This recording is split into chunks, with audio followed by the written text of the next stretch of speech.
left one of his lovely suitcase. Hang on, I'm telling a funny story. He had left his lovely suitcase on the floor by the door, just inside the bedroom. And not only has Graham had the very rare experience of getting to meet both of my children, who absolutely adored him, but he also got to meet our pug, which is a very cute, very small, very male puppy. And the very male puppy took a liking to Graham's suitcase, so much so that Graham found little prison had been sprayed on his suitcase when he left. In fact, I think the pug had made him an honorary member of our family and had wanted to therefore mark his territory accordingly. And poor Graham was left with probably a semi-permanent stain as a souvenir of his visit. Yeah, my backpack is forever linked to your puppy. I have the DNA of your puppy all over. Yeah. And if you get attacked by random dogs now, you know, when you're traveling, you know why that is. Yeah, I gotta be careful when I bring that bag out in public so that other dogs just don't attack it. But and this is totally on topic conversation. Since YouTube has essentially also just sprayed all over you this week. Pretty much. The deep state has definitely been. They have marked you. Well, this is why. Hello, everybody. Welcome to With Franny. My name is Graham Elwood. I'm here with my good friend Suzie Dawson, who, you can see her in my Graham Goes to Russia documentary, which is available on rockfin.com/Graham Elwood, which I urge you to go, since YouTube is clearly taken away all my ability to make money on YouTube. To pay for a new suitcase. Yeah. Yeah. Donate to my suitcase fund. Donate to his second trip to Russia fund with a new suitcase. Please. Or do I bring the old one because I don't want to ruin another one? Like I don't know what to do. I'm in a quandary. At least then the dog won't bark as you're approaching the apartment. You know, he'll be like, "Oh yeah, this guy's all good." I know this guy. I know that smell. I know this for sure. This is so. Yeah, Suzie, you were very instrumental in coming to Russia to make that documentary. I just released it like a week or so ago, 2 weeks ago maybe. So thank you so much. That was such a cool experience. And except for the dog. My bag assaulted basically by your dog, which is so funny when people are like, Suzie Dawson's lying. She doesn't have. Her kids are made up, and I was like, nah, no, they're not. This would be an expensive con just for some YouTube comedian to like. So, but I really, now it's gonna be Suzie and her feral dog.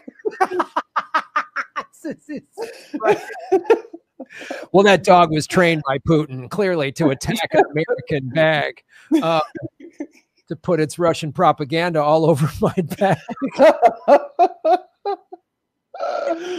Oh God. And yes, by the way, this is exactly what my phone calls are like with Graham. Yeah, he periodically rings me and we just piss ourselves laughing. Yeah, at least we don't do it on a suitcase. It's not some big like activist secret meeting. It's just talking about shit like this. But yeah, that movie made me miss Russia and seeing you and everybody. So I can't wait when things open up to get back there. It was so fun. But one of the reasons I wanted to have you on the show was not just to reminisce about the assault on my back, I mean, so I was just, you know, you put together a PanQuake. You've been talking to me about it for several months now. We did, I think it was the 16th. Hold on, I want to make sure everything is. Yeah, okay. I'm hearing myself twice. Hold on. There we go. Okay. So I want to. And we rolled it out. Bill Binney's involved in it. I mean, all these people: Jimmy Dore, Chris Hedges, Lee Camp. Yeah, Yeah, I'm involved. Yes, I'm very honored to be involved. And one of the things, the impetus is for PanQuake is the censorship from big tech that we've been seeing for a while. And of course, last night for me, it just got worse when YouTube basically took away, this is a form of censorship to make it so I cannot generate revenue. They're saying a minimum for a month. March 3rd, I can appeal through their Byzantine appeal process. I don't know how, I mean, there's nobody you can talk to at YouTube. So tell everybody. Yeah, there is actually, you can talk to Jimmy Dore. Yeah. You can get on Jimmy Dore and that'll get some attention. Well, actually, yeah, I'm going to do that later today. In a little less than an hour, I am going on Jimmy's show to discuss this very thing. And the bigger YouTube channels do have a little say.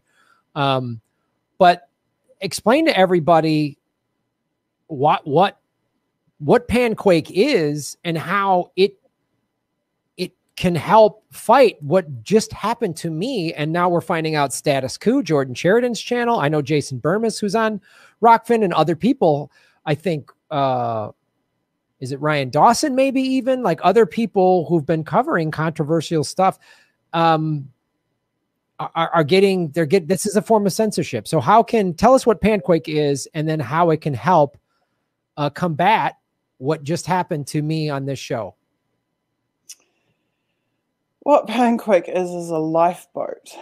It's a lifeboat that we and everybody we care about can get on and paddle away from the corporations that have been abusing us. It is a chance at creating a refuge for free speech, for freedom of communication, for freedom of expression. It's a place that we can accrue a following that we know won't be taken away from us, that we know won't be unfollowed from us surreptitiously in the middle of the night, like happened to me with another 200 followers last night for a total of 3,000 this month. Gone from my 3,000 have been unfollowed from my account in the last 30 days. It is a place where we can, you don't just have to trust in our platform, but we can verify via blockchain technology that our content, which we've intended for a public audience, has not been interfered with or manipulated, where there has not been anyone else serving their own or others' interests, interfering with and impacting upon us and our interests and our relationships. And I think, I mean, you must be feeling pretty abused at the moment by YouTube, which is a service that you have contributed to their success by growing your following on. And I think that many users of social media right now are feeling like we're in an abusive relationship with big tech, where they hold all the cards, where they impose their will arbitrarily, where, as you say, there's no ability for recourse, there's no real due process. We can't sue them. We can't really do anything about what they're doing to us except eat it. And they know that, and they flex that muscle daily.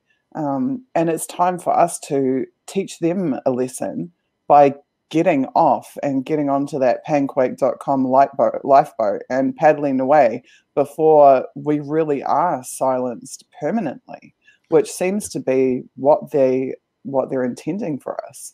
It feels like that's the end game. It really feels like that's the end game. And I was, as we all were, you know, when what happened at the Capitol, which is like 3 weeks ago, almost a month ago now, happened.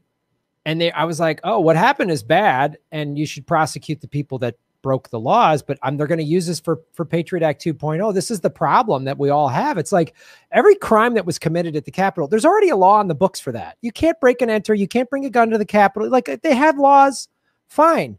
And now they just using it to anybody that says anything against the government is now on par with a gun-toting white nationalist. Like, I mean, Lee Camp and I talked about the JFK assassination and all the holes in it. We referenced a book, and they put on Lee Camp's page, for some reason they didn't do it to mine, but on Lee Camp's page, they put this like placard, like verifiable fact. WikiLeaks says Lee Harvey Oswald killed JFK, just to like, oh, these guys are spewing lies. Really?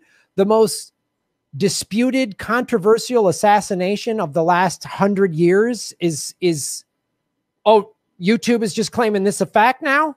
Like, and they can just do that and then hurt our, this is what big tech censorship looks like is, and they always just, well, it's the advertisers and it's the thing, oh, harmful content, or it's going to hurt the kids' ears or whatever. Meanwhile, we'll let the kids play as many video games where they blow the heads off of people. That we're okay with. But, oh, no, God forbid the kids learn that Joe Biden is not the hero riding in on the white horse that people may think he is, or the CIA is not here to protect us. And it's pretty scary. And the thing is, I've been watching this happen. I've been doing my show for 4 years now. And I've been watching this slowly happen. I've had YouTube for 3 years at least, limiting ads on certain videos. So they say limited or no ads. Anytime I talk about Yemen, the war in Iraq, I mean, anything like that,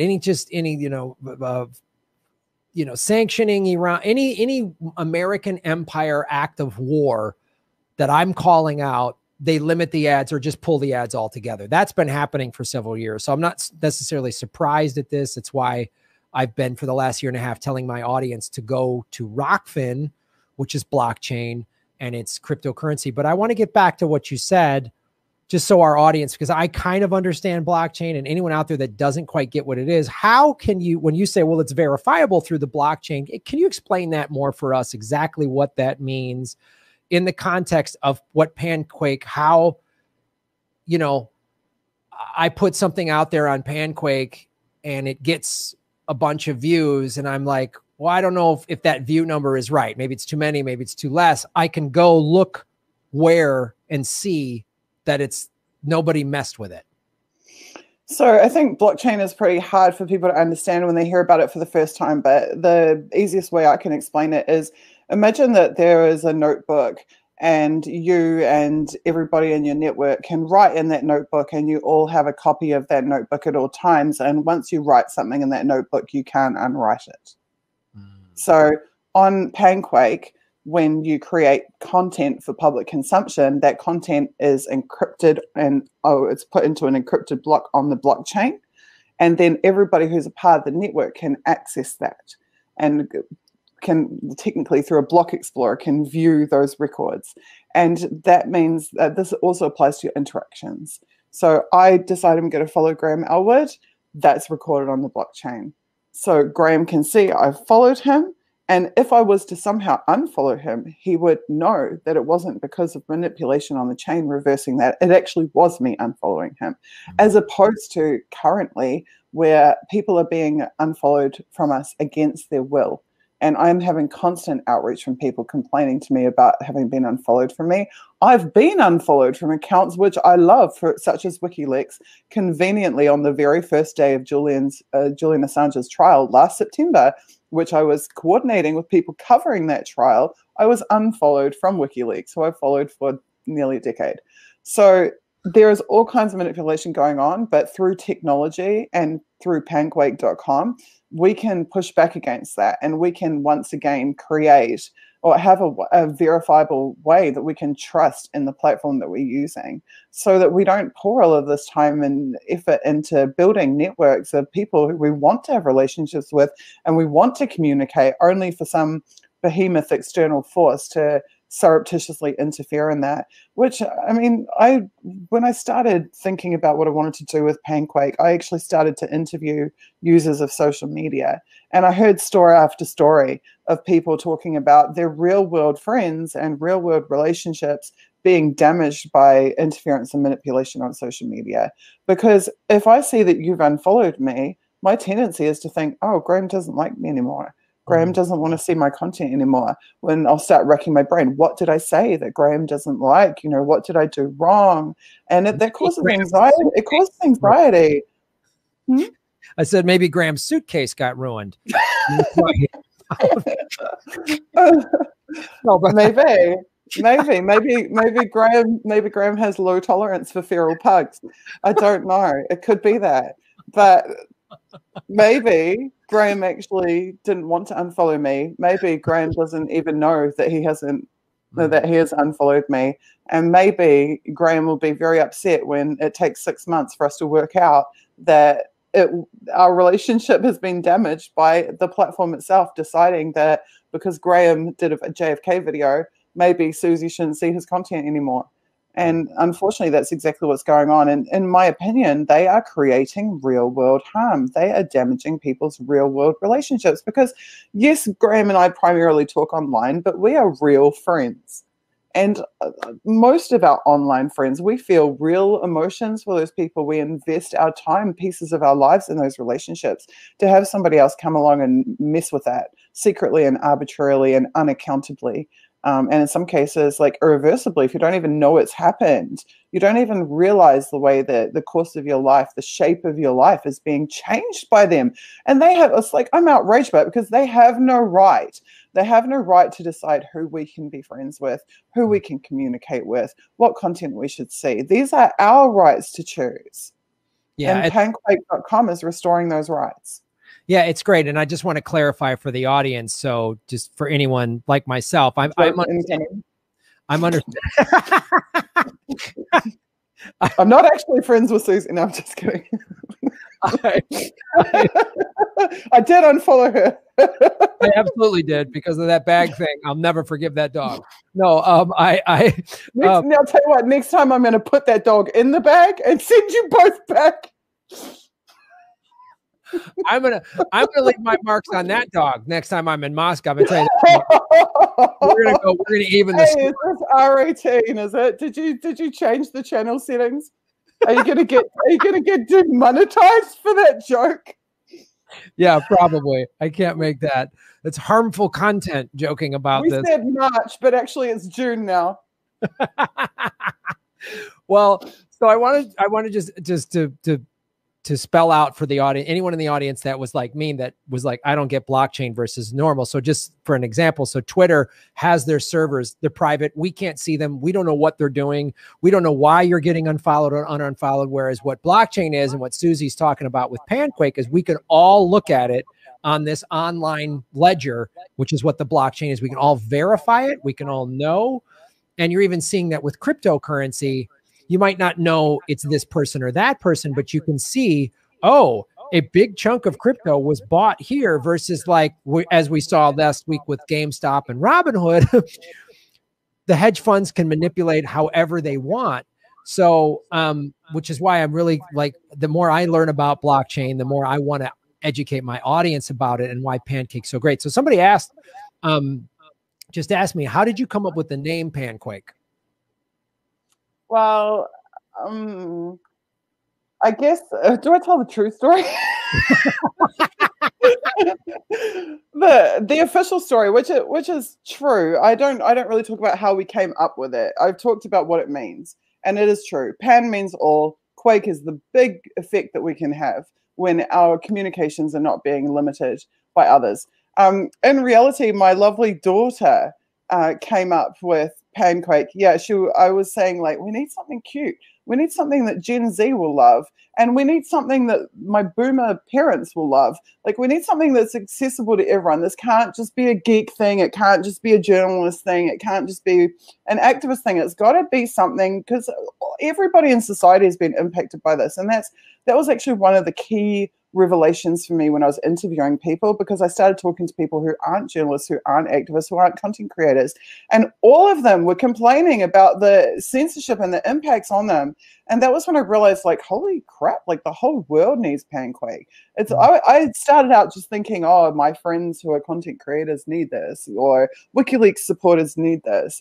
And that was when I realized that, like, it actually is beyond just the censorship that's being imposed for political reasons. There actually is this social manipulation that's occurring for every user, because every time that someone they wanted to follow and whose content they should be seeing isn't on their timeline, it's being replaced with something they never wanted to see, some junk advertising or whatever messaging the platform's wanting to push at them. So their friends, their relationships are being curated out without their permission or wanting. And then this other crap is being inserted in. And so PanQuake was my daughter's idea. It was my parents loved it. They were like, "Oh, that sounds so cute." I was like, "Pancakes," and I just went, "Okay, well, you know what? If someone who's 25 years younger than me and someone who's 28 years older than me think that this is a great name, then it's probably a pretty good name." And I've never told that story before. I feel like I've been telling stories all night long that I don't usually tell, but that's a true story. So that's how we got PanQuake.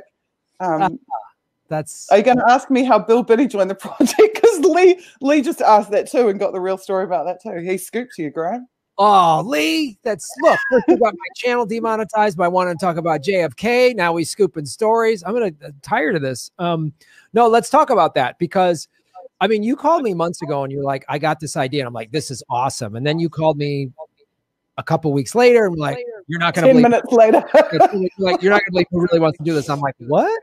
And the last time we spoke, we were just laughing.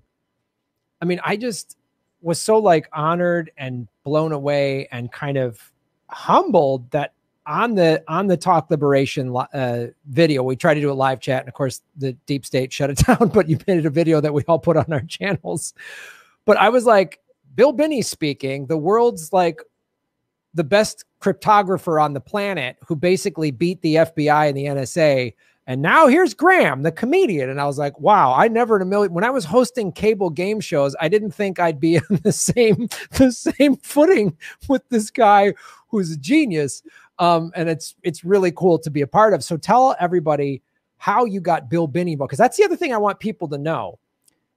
The tech and design of this is being done by Bill. Like, he's involved in the tech design. So if you want to build a thing that the intelligence community and the deep state can't screw up, get an NSA cryptographer who's a whistleblower, technical director of the National Security Agency, ex technical director. Like, when he's asleep, he knows more than I do, like at my peak of like brain capacity. So tell everybody how he got involved and what it means to PanQuake in terms, because people have a lot of questions, as well they should. They should be like, well, wait a minute, I have this question, I have that question. And these are everyone should be able to ask questions. And part of what PanQuake is like, it's completely transparent. So we want you to know, because people have been burned before. Oh, there's this new thing. Everyone's joining this new thing. Oh, they're yanking it. They're pulling it. The government's blocking it, whatever. Or they sold it, or yeah, a big tech company was great in the beginning, and then a big, Google came in and bought it and ruined it. So how is Bill Binney's involvement gonna prevent all these things that everyone's already been burned on? Well, Bill Binney, as you say, is a total freaking genius. There's no other way to put it. But he's also a really lovely human being, and he's also a really fundamentally honest and ethical human being. And he saw in our architecture and our design documents that we weren't just trying to make a social media company. We weren't just trying to build a social media product, but we're actually building our ethics into the design of the product. For example, we have ensured that we are not a client-server model. This means that we don't sit between you and the blockchain. All of the users together talk to each other and form the network. We're not in it. So you're not sending data to us and then we're making decisions. You're just talking to each other and publishing to the blockchain. So he saw that. He saw that we aren't capturing any user information.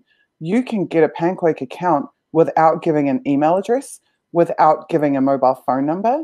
You can have it anonymous. They're actually anonymous accounts by default. When you hit our domain, you already have an anonymous PanQuake account, and then you can opt in to personalizing it and setting a bio or putting a picture or adding your website or whatever. That's your choice. We're putting the autonomy, giving the autonomy back to users. So he saw things like that, and then he saw that we were writing it into our company constitution that we will not sell the brand, we will not sell the company. That's actually in our document, like founding documents, is that we will not sell. But then he also saw that we actually built into our architecture that we can't sell it because we don't have anything to sell. So if a purchaser comes to us and says, here's $5 million, we want to buy your network, we don't have a server to give them. We don't have a user list to give them, a customer list. We don't have a database that we can give them. So the only thing they can really buy, which they can't buy, is the public copy of the blockchain, which they can get just by making a PanQuake account. So we don't have anything to sell them. And that also means that we don't have anything to give a security agency that comes knocking on our doorstep. So Mr. FBI man decides to show up on our doorstep and say, give us all your data. We say, we're sorry, we don't have any data. However, if you would like to sign up for a PanQuake account, you can get a copy of the blockchain, whichever user has a copy of. Thanks very much for stopping by. And so he saw all of those things. And the funny story that I told Lee, the amazing story that I told Lee, was that I had a private meeting with Bill where I took him through all the architecture, showed him what I wanted to do. And he said to me at the end of the meeting, what do you want from me, Suzie? And I said, I would like you to join our advisory board, please, Mr. Bill Binney. We will be meeting for 1 hour a month at the end, 1 hour at the end of each month. And I'd just like you to make sure we're on track and everything's happening correctly and just give us your advice. And he said, I don't want to just be there for an hour a month. I want to develop this. I want to be on the development team. And I just was speechless, just literally about to fall off my chair. I couldn't believe it. I had interviewed Bill a couple of times in the past because I'd done journalistic work studying Snowden documents, as you know, in my Decipher You series, and I'd had some really fantastic interviews with him talking about that type of content. So we did have a rapport already. He knew of my work. And of course, he knew of other people who were involved in the project too and endorsing the project.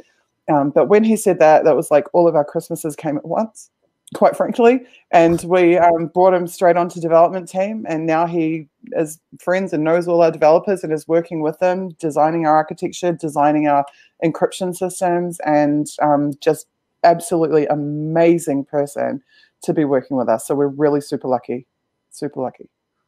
I mean, when you first told me that, I was like, wait, what? Did you just say Bill Binney's going to be a design? I was like, wait, what? What did you say? I was just like, it was like, I mean, I don't even know what the example like you could give of just like, you know, I don't know what the example what you could give of just like he wants to be in. I don't want to be there for an hour a month. I want to design that, like, man, which just again it shows you where he's at in terms of his like, you know, ethical and moral compass. So he saw what was happening at the NSA was not right. And that's why he was a whistleblower. And he sees how they've been operating. He's had to deal with all their direct attacks against him. I mean, they've done all kind of crazy shit to that guy. So he sees this thing as like, oh, this can combat this. I'm in, which is just like, that was some of the things that like, and that's why I really wanted you to explain it, because I want people to know, anybody who has any skepticism, and as well you should have plenty of skepticism. When I heard Bill Binney's involvement, I was like, okay, I trust this thing. You know what I mean? Like I'm in. I'm not that I didn't trust you beforehand, but like anybody that has any like even after the dog incident. Even well, that really tried our friendship, but we got through it, Suzie. We got through it. Until you get back and discover I'll have 2 dogs. Well, hopefully Rockfin, their token will take off, and then I can, you know, get a hotel. Buy an apartment. Yeah, buy yourself. Yeah, get some space between you and the kids. Yeah. Just come by for dinner and just like, well, I'll wear used shoes or whatever I got to do. But no, this is fantastic. So I know it's late where you're at. So tell people how they can get involved and support PanQuake, because you're still in the. You know, tell people like what you need and how they can support it. Oh, look, what we need is you to be our marketing and media team, because it's not going to be CNN, and it's not going to be Saatchi and Saatchi, and it's not going to be Fox News. In fact, more likely they'll be coming up with whatever horror stories they can to try and keep you away from us, because this is the undoing of the censorship agenda. And their livelihoods depend on being able to keep those control mechanisms in place. So we need you to have our backs so that we can get the system across the line, that we'll have your backs. This is the lifeboat for all of us. And it is you crowding around us and taking that journey with us and protecting us on it that will allow us to be able to do this for you. we have built this system in such a way that it cannot be taken down from the internet. We are registering in multiple international jurisdictions. We are hosting in Iceland. We are not dependent on Amazon Web Services. We have nothing to do with US infrastructure at a technical level. We have designed a system that cannot and will not be taken down. Much as WikiLeaks is still, their website's still up after 10 years of attack, PanQuake will still be up no matter what attacks come our way. But we do need you to be our voice. We need you to be our advertisers, our marketers, our PR, all of it, because this is a grassroots solution for the grassroots. And so far, we're really lucky to have had a lot of grassroots support. Everybody now is saying, I want this, I want it yesterday. When can I get it, Suzie? Well, the honest answer is the 50K fundraiser we've got out, which incredibly, we've already raised $35,000 in just 2 weeks, thanks to the unbelievable positive support from all of you. That 50,000 is going to cover just the basics in terms of the business registrations and producing the UI, the front end for the beta release. But how fast we can deliver this product is going to depend on money, because right now we've got 24 volunteers working for us, amazing, qualified, experienced people who are completely committed to our mission. And when I talk about 24 staff, I'm not talking about the public endorsers like Graham and Jimmy. I mean, actually, we have 24 volunteer staff working on this. And these are people who have day jobs. These are people who have kids. These are people who have umpteen other commitments, but are fitting in an hour here or there, or a couple of hours a night, or weekends, or whatever they can to contribute to the project. And so our development speed will be at the speed of our volunteer workforce, unless we can set stretch targets on our fundraiser and start paying some salaries.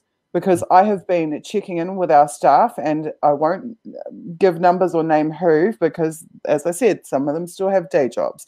But all of our staff, most of our staff, are willing to convert to being full-time employees for PanQuake, which would allow us to build this product 4 times, 8 times faster than it's being built right now. So if you want PanQuake fast, support that fundraiser. And supporting the fundraiser doesn't just mean donating to it. It actually means evangelizing for it. It means taking all the information that you hear from me in the interviews that I'm doing and spreading it to everybody, educating our audience so that they can go and educate other people, so that they can spread the word that this lifeboat exists. And the more that you spread the word, and the more you're able to get those who can afford to contribute to donate, the more we will be able to convert a volunteer workforce into a proper full-time 8-hour-a-day workforce. And the faster this will be in your hands, and you'll be able to use it. So our fundraiser is at gogetfunding.com/PanQuake. You can also access it through our website at panquake.com. So we should hit that 50K in the next couple of weeks, if not sooner. That guarantees that our beta product will exist. There will be a PanQuake because of everybody's generosity in raising those funds so far. But how fast we get it to you is going to depend on meeting the stretch targets after that. And our ability to meet those stretch targets is going to be entirely dependent upon how many members of the public flock around us and get out there and evangelize for us. Because as you know, we don't have a marketing budget. We don't have a PR agency. We don't have an advertising agency. We are it. So we've got to band together and make this happen by word of mouth. And word of mouth is a very powerful thing. So it can actually be much more powerful than having a corporate PR agency. People love this. They want it. We've got the people and the skills to deliver it. Now we just have to see how fast we can get this over the line and into your hands. And that's dependent on all of our collective effort. Well, that's outstanding. So yeah, folks, it's panquake.com. And again, there's people like putting the PanQuake logo as their like profile pic on Twitter and stuff. It's that's just awesome. So, you know, look, I think, you know, the Wall Street Bets Reddit group, I mean, I felt very sort of empowered by watching. I wasn't involved in it, but watching what they did, I was like, that's the power that we have. They want us to think we have no power, and it's stuff like that. And look, that I said this on my show numerous times. What they did with the GameStop, nobody got shot with a rubber bullet. Nobody got hit with tear gas. Nobody got arrested or got the crap kicked out of them by the police. And PanQuake is another like serious digital activism. And the question was like, was just asked, somebody's like, well, where is the blockchain mined? Well, mining is what cryptocurrency is. Correct me if I'm wrong, Suzie, but the blockchain is just, it's open source technology that everyone can see. Correct. So, well, it's a little bit different. So there are blockchains which have underlying cryptocurrencies, and where you mine blocks because you're to release crypto liquidity into the user base. That's not the case with the 1.0 PanQuake blockchain. It's not a monetized chain. This is a chain that we're building independently ourselves, and which will not record financial transactions, but only text transactions of content and interactions. So because there's no underlying cryptocurrency, there's no smart contracts, there's no financialization, there's no compliance, there's no anything that is associated with that. So you don't have to mine it. It's a different situation. Now we are, and I'm not giving any details about the specifics on this yet, but we are at a later date going to allow the ability for people to monetize their PanQuake content. That monetization will occur on a different blockchain and not on PanQuake, but for commercial reasons, until that's all built and finalized, I won't be giving the specifics around that. That's the easy answer. I will say, for anyone who has got tech chops or is just curious, I did something called a tech deep dive stream, where I actually presented all the underlying architecture, looked under the hood of PanQuake and gave a ton of you would never see this from a normal commercial company, but I actually gave a ton of our IP because we are an open source project. We're an open source build. We're releasing our code on a GitLab. We are also FOSS compliant. We have one of the world's leading privacy experts, Sean O'Brien from he's actually the founder of the privacy lab at Yale University, at Yale School of Law, is also working on this project and is absolutely making sure that in every aspect, in every way, we are, from a design level and technologically, protecting the privacy of our users. And so he has been doing our free and open source software compliance, FOSS compliance, as well as our licensing and everything else. So if you go to vimeo.com/PanQuake, you'll see a video at the top there which says Tech Deep Dive Stream. And that's where you can really, if you're interested in it, see the nuts and bolts and the design of PanQuake. I love it. Thank you for being so transparent about it and giving everybody the peace of mind. So folks, go to panquake.com and get involved. Like Suzie said, in whatever way you can. So, Suzie, thank you so much for taking, I know it's really late where you're at, and I appreciate you staying up late to do all this and push this. And thank you for jumping on my show last minute after what happened to my channel. So we'll be talking more soon, and I will definitely give you a backpack update when I have it. And look, when all I've got is laugh lines etched into my face, I'll know that you contributed, okay? So thanks so much. And then, if PanQuake is a huge success and you manage to make back your 60% of revenue that you've lost from YouTube being monopolistic, censoring ass wipes, then maybe you can contribute to my facelift fund. Some retinol cream or something. I'll take care. I'll get you. I'll take care of you down the road, Suzie. Thank you so much. All right, sweetie. Well, say hi to everybody for me, and we'll talk soon. Okay. Bye, everyone. Thank you so much for being here. You got it. Thank you. Thanks for watching, everybody. Please hit the like button, the subscribe button. Go to patreon.com/Graham Elwood and rockfin.com/Graham Elwood, where you can support the show. Also, I have a Bitcoin wallet, a Bitcoin Cash wallet, and an Ethereum wallet in the show notes. We're taking cryptocurrency. I have a Coinbase affiliation link. We're going to be getting on some other exchanges. So that's how you support the show. Make sure you hit the subscribe button. YouTube is unsubscribing us at an alarming rate. I have a PayPal button at grahamelwood.com. I even have a Venmo at Graham-Elwood. There's a lot of ways to support our show. We are getting crushed by YouTube. We've dipped under 73,000 subscribers because of YouTube. Thanks for supporting what we do.